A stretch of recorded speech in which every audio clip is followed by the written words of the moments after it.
Nighttime ride. You guys want to ride along with me for a little bit?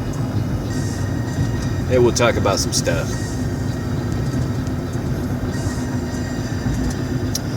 So we're on 15 Mile. Just got off Gratiot. We're heading east.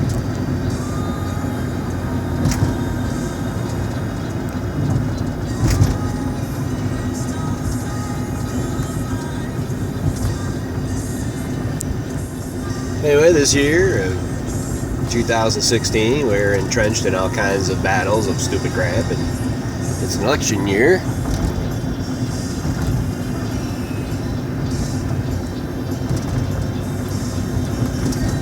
And our choices are slowly dwindling.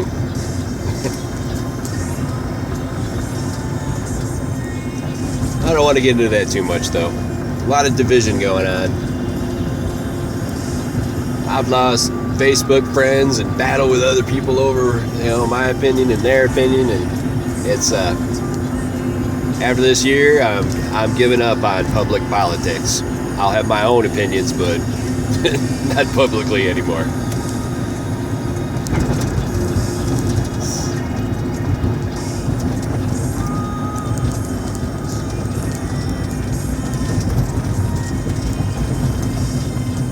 So what's going on with you anyway?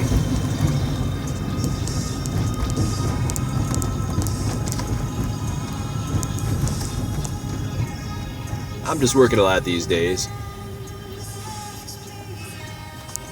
Working late sometimes. Not much going on in the music field these days.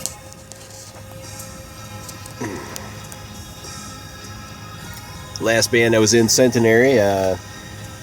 Well, we're not doing anything together. I haven't been for a few months. That didn't end as smoothly as I would have hoped. But do me a favor, if you do play in a band with me, make sure that you let me know that you're getting other people in the band before you form a whole nother group. Oh boy, like kids in the sandbox, man. Kids in the sandbox.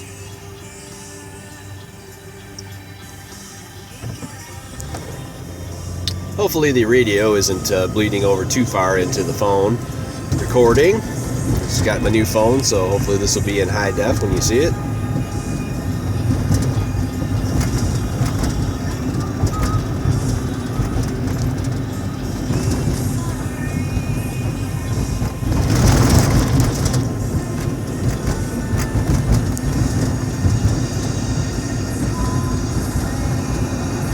Went up on Kelly Road.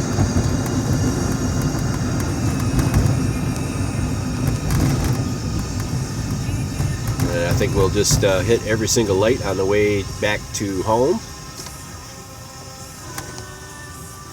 Sometimes when the radio's on, this is a little interesting tidbit you guys might want to know about.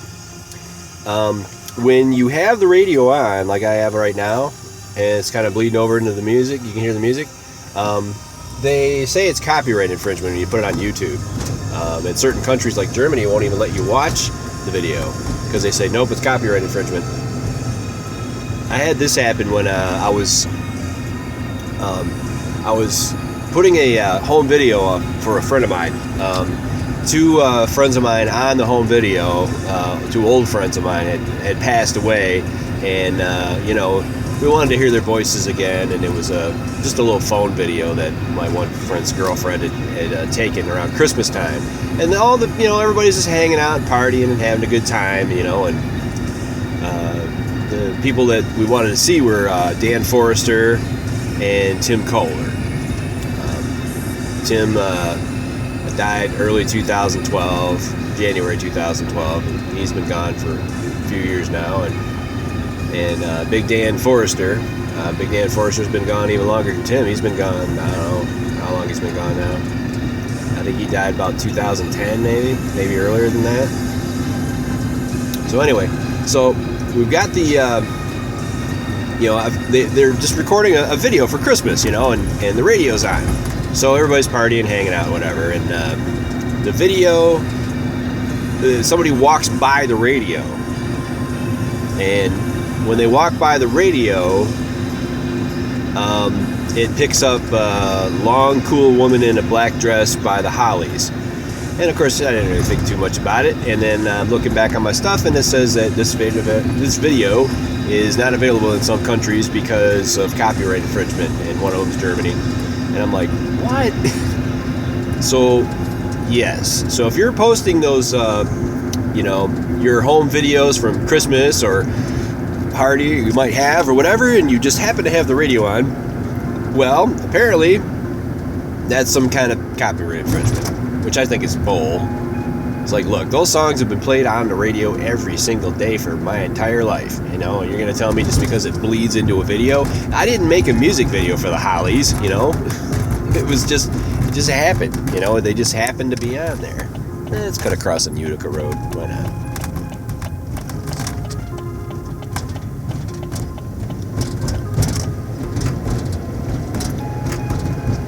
And it kind of irked me a little bit, to be honest. It's like, where do you guys get off?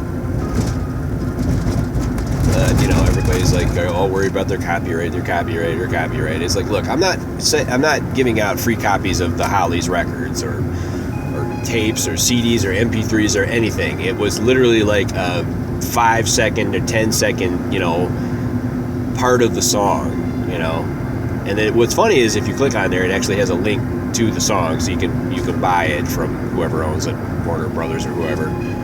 And it's like a little overkill on that, guys. I mean, these are two friends that passed away on a Christmas video. So if you got your Christmas videos up there and you've got White Christmas, Bing Crosby in the background, guess what? You have committed copyright infringement and fraud. They won't go after you for it, but they'll flag it on your videos, which I think is crappy, but whatever. So I got a little background music on. I won't tell you who it is. Let's see if they can pick up on what it is.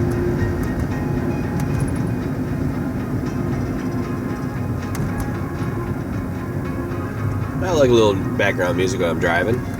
My personal taste is I'm mostly a metalhead. I like death metal, especially old school death metal. Entomb, Napalm Death, Obituary, Cannibal Corpse, that kind of stuff. I've met all those guys a bunch of times over the years, and I'm happy to say they're all really cool dudes. And a lot of other bands. I've played in a lot of bands myself. Bands I played in. Let's see, I started in 1986 with a band called Sober Reality. We were a hardcore band, kind of like Minor Threat, so we were supposedly straight edge. The only reason I was straight edge is because I didn't drink or smoke or whatever, but I was just a kid. I was like to do any of that anyway, so our bass player named us a straight edge band, and I was like, okay, whatever, fine. But anyway, Sober Reality went from 1986. Then I played in a rock band called The Trend. It's the only rock band I've ever played in. We were like, I guess Leonard Skinner meets the Beatles, I guess, but a lot of original stuff. A guy named Dan Cardell was the leader of the band. He was a pretty good guitar player, and I was in with Bill Pesh, who was the lead guitar player, and a guy named Kenny. I'm sorry, Kenny, I don't remember your last name. It's been a million years. And that went on from about 1986 till about roughly 1989, I think. Maybe 88. Then me and some friends formed a group called No Discipline. It was, early, it was like thrash metal. And we started in Lake Orion. And then it wasn't really going very well. My friend Jeff Miller had come over from The Trend to jam with me, and I had tried out for a few local metal bands in Detroit. I had tried out for Medieval Metal, and that didn't go very well for me because I wasn't really ready for that. They were kind of really into Manowar, and at the time I really didn't even know who that was, and they kind of lived far away. So then I tried out for Raven Pain, Raven Pain was like maybe a little more speed metal version of Iron Maiden. I really liked their music a lot. It was a little not as heavy as what I would normally want to do, but it was good stuff. And so anyway, they liked me for the audition. I really practiced a lot, but it didn't quite happen. So anyway, we formed a band called Death Threat with my friend Tim Kohler, the one that passed away, and then originally it was me and Aaron Warmoth on vocals, Tim Kohler, he was started on bass and then he went to guitar, and then Ken Wolmuth on guitar, and then Chris Grund on bass. Eventually we got we had a different bass player. We had Sean Gebner for the last half of the band. Aaron and I were in the group from beginning to end. And Tim Kohler was with us up until maybe about the last 6 months of the band. We asked him to leave the group for some misguided reasons, I thought. And so anyway, he left the group, and we didn't really last without him. So after Death Threat, I formed a group called Skull Trophy. Skull Trophy ended when I was asked to leave the group after not playing very well, after being drunk one night. And we were kind of going in different directions. So the Skull Trophy thing stopped. They became Power Train, and I went and joined a band called Grievance. Grievance went on for 2 years. Well, let's back up a little bit. Skull Trophy was from 1993 till New Year's Day of 1996. Then they became Power Train. I went on to be in Grievance. Grievance and Death Threat, I like to say. Real good groups, and I still get hit up on the internet about them. I actually had a guy from Chile, South America, put me in his fanzine, and that was it's a book called Compilation of Death, real big thick book, you know. I was really surprised by that. There's a bunch of pictures of us and flyers, and the cool part about that is with the pictures and flyers is Tim's artwork is in there because he drew some of the flyers. My friend Jeff Steenson, his artwork is in there because he drew some of the flyers. A lady we helped out, she was severely burned. We did a benefit for her. Her name is Kristen Grahman. She needed a little help, so we assembled the bands and sent her a little love, saying, hey, look, we care. Her name is in there because of one of the flyers. And then a bunch of different bands that we jammed with, like Infect and Fatal, we didn't jam with Fatal. Ugly But Proud,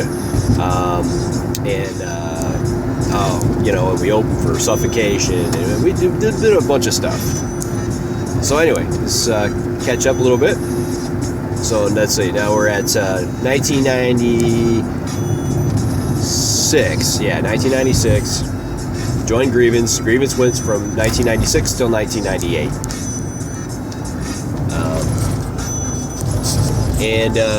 We recorded a 2-song demo, which people still find on the internet. It's called Feel My Pain. You can find it if you look. Actually, it's been put on YouTube by me and by other people, and I found it on download sites.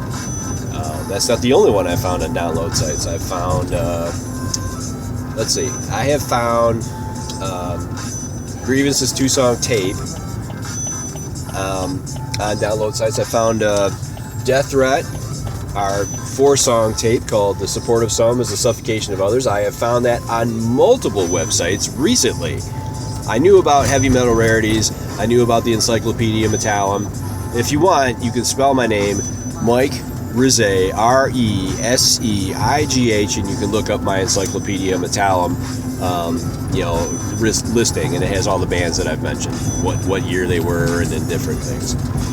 Well, to my surprise, the other day I just did a random search. I do that every once in a while to see what was going on, see if there's any more listings for Death Threat, Support of Some, Suffocation of Others.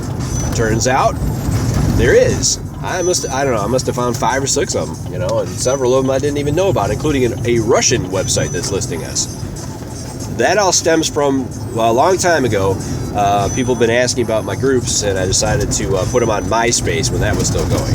So a lot of that information is taken from there, like the actual, tape cover and stuff, so it's out there. So let's go a little further forward. So anyway, Grievance broke up in 1998. I kind of drifted for a little while, and I got into a band called Mulch. Not my favorite band name, but, good band. We were a three-piece for quite a while. I was the lead singer and drummer. I'm very proud of that because I could actually do it at the same time. So anyway, Mulch went from 2000 to about 2003. Those guys broke off and did their own thing called Gut Rot. I believe Gut Rot is still going. I moved and I went and did a band called Dead Band. Dead Band was with my old guitar player, Tim Kohler. Tim was from the Death Threat days. And unfortunately, he died in 2012. He was young. He was only 46. And so we lost him. So Dead Band was no more. Coolest thing Dead Band ever did was we recorded 2 songs. We did 5 bands, 2 songs each, in an old haunted mansion, the John G. Bruce Mansion. If you want to see some wild footage, look up the John G. Bruce Mansion. There's a website for it. You can actually book tours of it if you like. We recorded an album there called Dark House Sessions. That is also on YouTube. So, honorable mention of some other stuff that I've done. I know this is kind of a lot to take in, but, I've been doing this quite a while. I had a band called Savage Acid. It wasn't really a band, actually. It was just a 2-person music project. We never practiced. We just recorded. A lot of improv. It was kind of like a noise, industrial, death metal, rock and roll, alternative, you name it. It was a lot of different things. Very experimental, very weird. Honestly, I'm going to have to put the whole CD on, on YouTube sooner or later.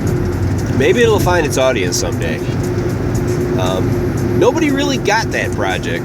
It just never seemed to click with anybody. I loved it. I thought it was the greatest thing, but it just, I don't know. The music was so different. It's like a lot of people just really didn't understand, and it was just funny. Like I remember going to a CD release party. We were on. Scott had formed this little record label called Black River Productions, and he had a bunch of experimental type, music, and one techno guy, and just a bunch of different experimental stuff. And we put out a compilation. We had a CD release party at this goth club. Now, anybody that's seen me, I have long kind of blondish hair. It's not as blonde as it used to be, and I just look like a metal dude because that's what I am. And I don't belong in a goth club. I just don't. I stick out like a sore thumb. And everybody there is all like, trying to look like Marilyn Manson. Everybody's got black on or whatever, and that's fine. I don't have a problem with it, but, we went to Ascension UK, which was kind of like a low budget, club, and everybody there was just totally, completely disinterested in me and my music. And then some of them were total dicks about it. I mean, this one guy, he's got a mini skirt on and he's over there making fun of the way we look. I'm like, I got a leather jacket on, I got my long hair, I got jeans, I got a black t-shirt. I mean, what the heck am I wearing? I'm wearing just my normal stuff, And this guy's over there in a mini skirt making fun of me, and it's like, what the hell, man? I'm not making fun of you. You look like a doof with that stuff on, but I'm just letting you do your thing, and you're over there being a jerk. So, goth clubs and me, we just never really mixed. I went to City Club a few times, and I felt really out of place, and it's just like, look, I'm not going to wear black lipstick just to fit in with you guys, okay? You either accept me, or you won't. So they did. So anyway, more honorable mention, I have a project where I wrote all the music, and on some recordings, I recorded every single thing. That's called Cast Iron Toilet. It's a joke project, as you could probably guess. I call it Cast Iron Toilet for a couple of reasons. One is simple, and the other is a little more complicated. The simple reason is I named it Cast Iron Toilet so nobody could ever take it seriously, including me. So you're not going to hear like 12-minute epic, songs going on with the Cast Iron Toilet. They're all short, sweet, funny, and really heavy. Like kind of like SOD or early DRI, that kind of thing.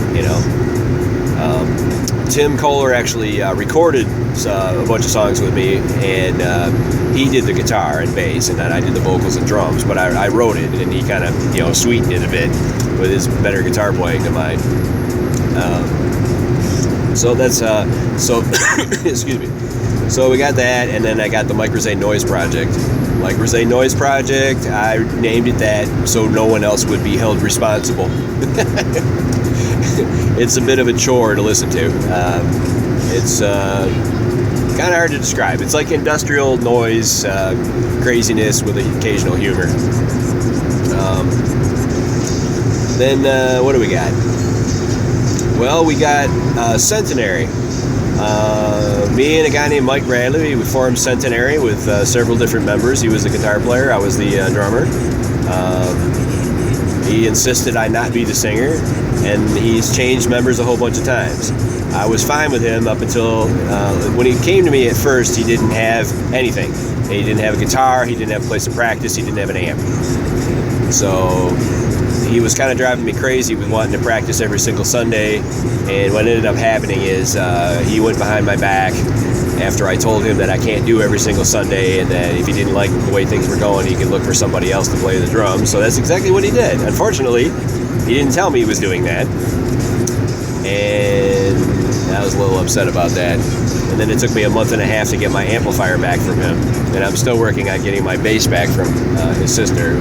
She'll return it to me sometime soon. So anyway, Centenary's still out there doing their thing with whoever the heck they got in the band now, and good luck to them, I guess. They're gonna need it. And as for me, I'm a free agent again.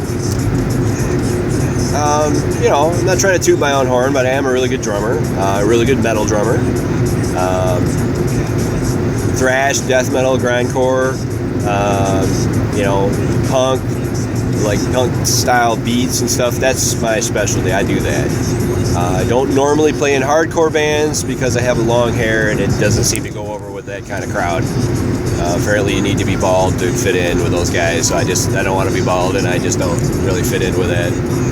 I like hardcore music. I just, in Detroit, I just never fit into the hardcore crowd. They're like, I don't know, they have their thing going on, and if you don't fit into that particular norm, they don't accept you. So, the metal crowds were just a lot easier to deal with anyway. So it was like, hey, good luck, guys. It's cool. I'm cool with it. It's cool, but I'm not. I don't really fit into that whole thing. So yeah, I love old school hardcore. I'm like so down with like the Dead Kennedys. Freaking love those guys, and Circle Jerks, and Black Flag, and and DRI, and all of their stuff from their early punk stuff to to their later metal stuff. I love it all. I even met them. They're really cool dudes actually, and let's see, Bad Brains. I mean, you name it. I like it. All that old school hardcore is just killer, and it's my roots. That's where I come from. Where my drumming style comes from, like the early stuff, and of course all the basic stuff like Slayer. I like early Slayer better than later Slayer, but it's still cool. And other things I like, I don't know. Everybody says, I listen to a little bit of everything. Oh, do you? Do you listen to death metal? No. Well, then you don't listen to everything. What's death metal? Death metal, well, check out a band called Death, okay? Chuck Schuldiner. Check out that band and listen to them. And if you like what's going on there, then you're a fan. And if you don't, then you're not a fan. It's the vocal style that kind of throws people. They say, well, I like it except for that vocalist. It's like, well, that's like saying, well, I like that car except for the wheels on it. It's like, it is what it is. These are the wheels on the car. This is the vocalist, okay? We're not going to sing. Death metal is heavy music. It's not going to be like, okay, now we're going to sing opera, or now we're going to rap over that kind of music. It just won't fit, It's, So anyway, I like experimental. I like electronic, especially really weird electronic, like Skinny Puppy or Download. Really dig that stuff. I kind of like what they're playing on the radio tonight, but I don't want to turn it up because, if it's all in there, I don't want that copyright thing to go. What else can I tell you? I can talk music all night, you know. I like traditional jazz. I don't know a lot about it, but I do like it. You know, the Ed Love program is excellent. It's a Detroit show where you know, the old guy Ed Love talks about all the traditional jazz. I love like early like raw blues. You know, like Sonny Boy Williamson and B.B. King and, you know, that kind of stuff. And Howlin' Wolf. Dig all that stuff. Country music, I really don't care for modern country music. I mean, it's over-processed and, you know, and it's just it's auto-tune. I hate auto-tune. I can't listen to anything with auto-tune in it. I just can't do it. As a musician, if you don't know what auto-tune sounds like, you are very fortunate, because you hear it every single day of your life and you don't know it.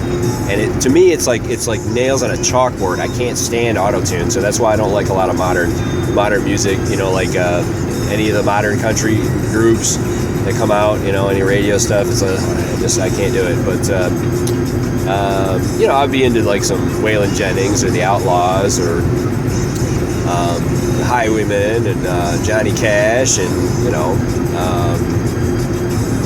I don't know, lots of stuff like that. I even liked a little bit of Prince, who was not country at all, but, you know, I went to see him live one time, and I had a lot of respect for him. Sorry he died.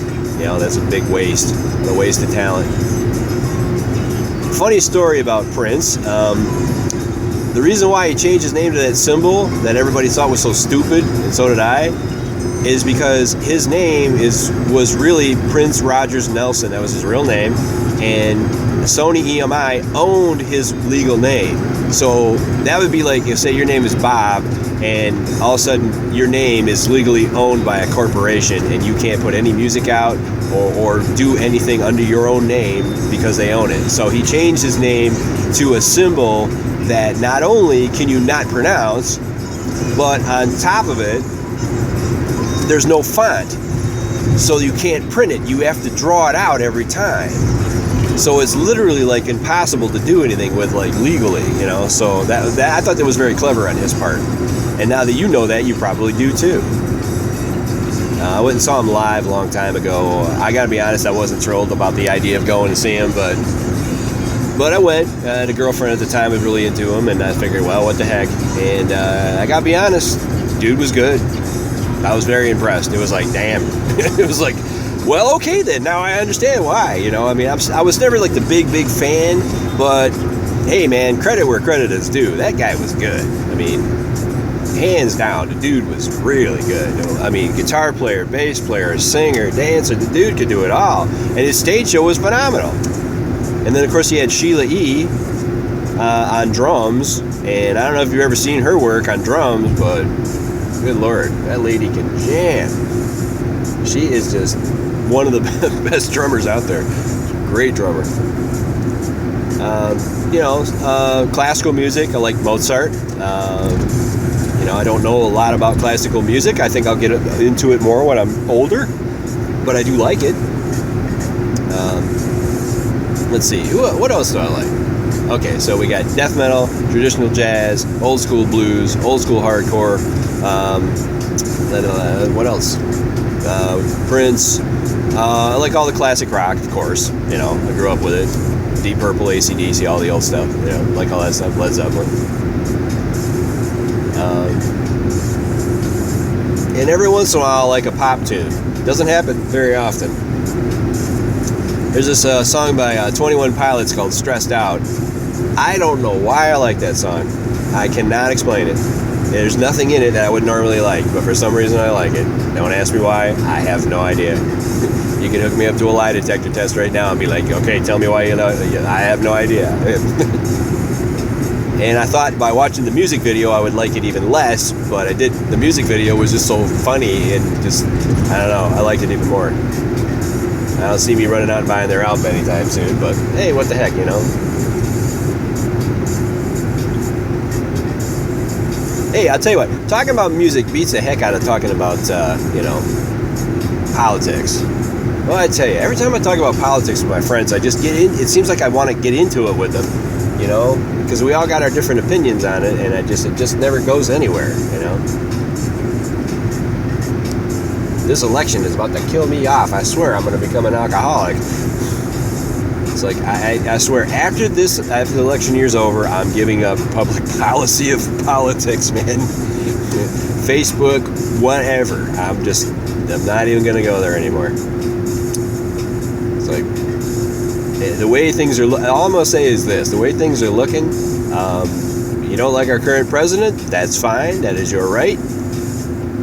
But we're about to elect somebody much worse. And it doesn't matter which side you're on, Democrat or Republican, they both suck. So, yeah, there's that. So where are we at now? Where are we? We are coming up on Romeo here. Going up Van Dyke. If you're not familiar with the state of Michigan, Van Dyke is a road that goes kind of up the center of the thumb. It starts, now the thumb, like Michigan looks like a mitten, okay? Like it looks like like if you were looking down on your hand at your left hand, okay? Or if you were looking at your right hand and it was flipped over the other way. So anyway, the thumb is on the right. And the thumb is the area that I live in. So the Van Dyke, the road we're going on, it starts in Detroit at the river. The river divides Detroit from Ontario. And yeah, I believe that's how it works. But anyway, it goes all the way up to the very tip of the thumb, and that's Port Austin. So we're about, I don't know, maybe not quite halfway up. But we're just riding right now.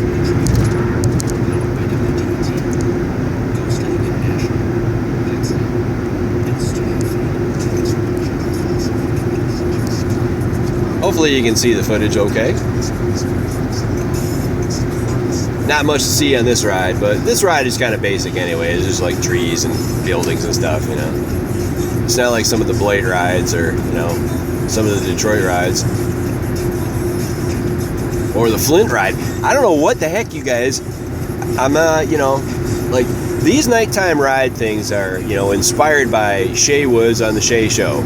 I'm a fan. I like to watch the show. I like to meet Mr. Woods. He just seems like a friend. You know what I mean? It's like he's like become part of our lives now, even though I haven't met him yet. But I'd like to meet him sometime. You know?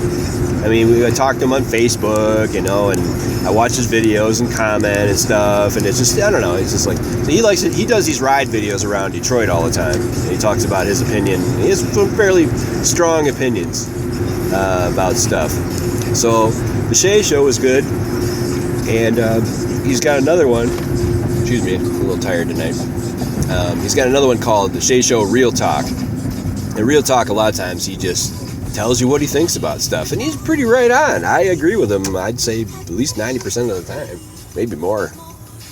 So anyway, I like Mr. Woods. And this video is definitely inspired by what he does. Because he does this every day, okay? He does videos like all the time.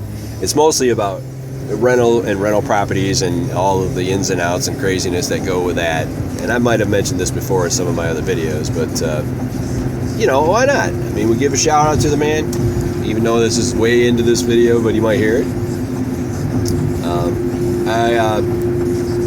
I myself have a video called A Drive Through Flint, Michigan, which for some reason has almost 7,000 hits on YouTube. And most of my videos get 100, 50, sometimes not even that. That video, even though I have other ride videos through Flint in some rougher areas too, that particular video has got nearly 7,000 hits, and I can't explain why. I don't know why that one in particular took off. It's weird. That must be like what writing a hit song is like, You write this dopey little song, and then all of a sudden everybody wants to hear it, and you sell a million bazillion copies, I guess, Except for it's YouTube, and they don't pay you anything, so so whatever. I think they pay you if you get like 1 million hits or something. I don't know. Oh wow. Well, you know what? This has been a long ride video, so I think I'm gonna put my camera down and just kind of enjoy it. So I hope you liked riding along. Hope you found the conversation interesting. And if you want to leave a comment about, whatever kind of music you like, or if you like the video or whatever, then feel free. I'll try to have this up on YouTube in a little while.